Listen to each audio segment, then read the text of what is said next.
Hi guys, this is Eli Kim. Welcome to my 6-minute guide. This is over Stellaris resources. Let's get jumping into this. When you first start playing Stellaris, you're going to see all these resources on top, and it's going to be overwhelming at first. You got to know what you want to do and what the best and what the worst are. So let's go over the best and the most important at first. It's minerals. Minerals are going to define your economy. When you look at the year date and you look in the upper right corner, I'm 58 years in, and then I look at my minerals. I'm like, oh, I'm doing pretty good. It's going to be your benchmark as to how you're doing, whether you're doing well or not. It's also going to allow you to have the flexibility to move to have a weak military, because if you have a weak military and then you have lots of minerals, you can build a military really quickly and then push back against any wars. You can also keep a weak military, and it's going to cost you less in upkeep. The earlier that you get on the minerals, the better it is, because minerals pay themselves off. So if you spend 90 minerals on a 2 mineral station, after 4 years it pretty much pays itself off. Early on, you're going to want to balance the spending of your minerals on colony ships first, because they do give you population and the ability to get more population, and those are the cheapest way to get minerals. Mining stations are the second best ones, and science ships let you know which direction to expand in, let you find colonies, let you find mining stations. So you're going to want to be able to spend money towards that, as well as the stations that they find to actually claim the stars. Into the late game, you're going to want to pivot hard on science. You're going to be way behind because you don't like science. Science is inefficient early game. And so you're going to want a hard pivot because you're far behind, but now you have a good economy, an economy that can support science. You're going to pivot.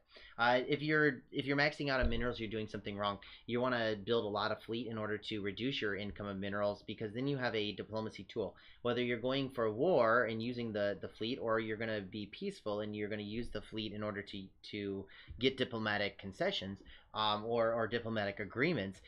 Fleet is always good to have sitting around if you've got the minerals to spend it. Let's move on to energy. Energy is a game of playing the edge. You're going to want to make sure that you stay as close to zero as you possibly can. You want to gain just enough that you're spending that much. You're going to want to prep for colony ships. So remember that colony ships cost 8 a year, or 8 a month, and it takes about 4 years for them to put down. So you're going to want to have either a large chunk of energy, which would be silly, or you're going to want to have a steady income that can be dropped based on those colony ships, along with a already banked set, like a little bit of banked energy.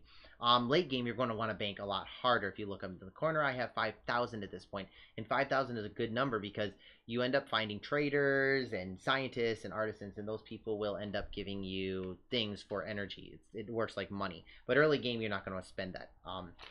So early game, play the edge. Late game, bank. Food determines your growth rate. It gives you more population. However, once that population is maxed out, food gives you nothing. So realize that food can be a good thing, and it can be a bad thing. It all depends on what your strategy is. Food is kind of one of those things that you do want in good quantities, but excessively doing it may not be the best thing, and you definitely don't want to sacrifice it for the mineral growth.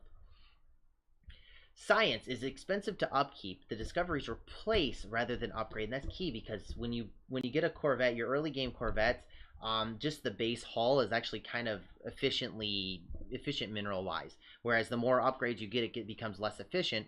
But at the same time, you're worried about your cap, that you want a smaller number of good ships later on. Early game, you just want ships, so it makes those ships horribly more expensive, and you could be putting those minerals towards other things like energy or minerals or anything.